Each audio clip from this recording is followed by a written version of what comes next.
सभी धर्मगुरु कहते हैं कि हमारे यहाँ तो वर्ण व्यवस्था थी, जाति व्यवस्था तो थी ही नहीं, लेकिन वो अंतर जातीय विवाह का विरोध भी करते हैं।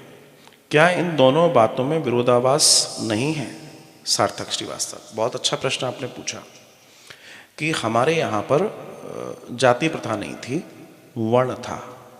तो महाराज पहले जो विवाह थे वो वर्णों में थे। जिस वर्ण का व्यक्ति है उस वर्ण में, और फिर गोत्र वहां भी देखा जाता था। अब वो वर्ण तो नहीं रहे, लोगों ने डिफरेंट उनके जो जातियां हैं, जो जात कर्म थे, जात कर्म के आधार पर जातियां बन गई, उन जातियों के आधार पर समाज बन गए। तो उस समय लोग अपने समाजों, अपने जो दायरे हैं उसमें शादियां और विवाह कर रहे थे, पहले वर्णों में कर रहे थे। अच्छा, उसके पहले जो विवाह हो रहे थे वो वर्णों से और ऊपर की चीज। देखिए, हर समाज का अपना अपना समय और उसका लेवल होता है।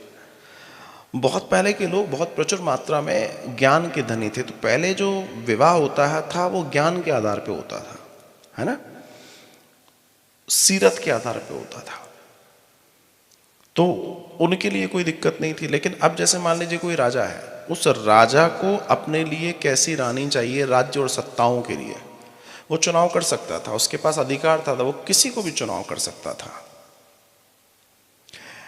लेकिन एक ब्राह्मण है जो शिक्षक है, उसको ये चुनाव करना है कि चूंकि मुझे शिक्षा का कार्य करना है, मैं ऐसी स्त्री का चुनाव करूं या ऐसे पुरुष का चुनाव करूं जो शिक्षा में मेरा साथ दे सके। तो उसको वैसी स्त्री या वैसे पुरुष की जरूरत थी, तो वैसी कुल, वैसी रीति, वैसे जीन्स, वैसे जेनेटिक्स में उसको जाना चाहिए था, और वही पहले हो रहा था।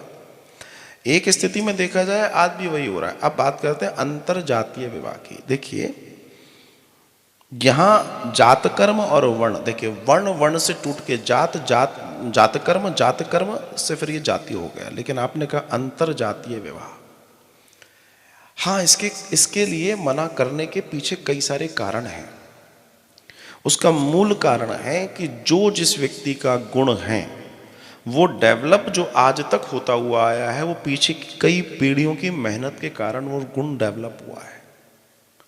और अगर वो गुण उसी समाज, उसी प्रवृत्ति की व्यक्ति के साथ जुड़ जाएगा तो वो और आगे कंटिन्यू करेगा, और कहीं ना कहीं अपने जिस भी स्थिति से आया है वो उसके लिए वो कहीं ना कहीं कारगर होगा। ठीक है। अब अगर मान लीजिए वो ब्रेक हो जाता है तो पीछे की पूरी व्यवस्था ध्वस्त हो जाती है। जो उसके ऊपर कार्य हुआ, इतने समय से उसके ऊपर मेहनत हुई है, वो ध्वस्त हो जाता है, और उसका जो लाभ है वो उस पर्टिकुलर को नहीं मिल पाता। एक रीजन। दूसरा रीजन,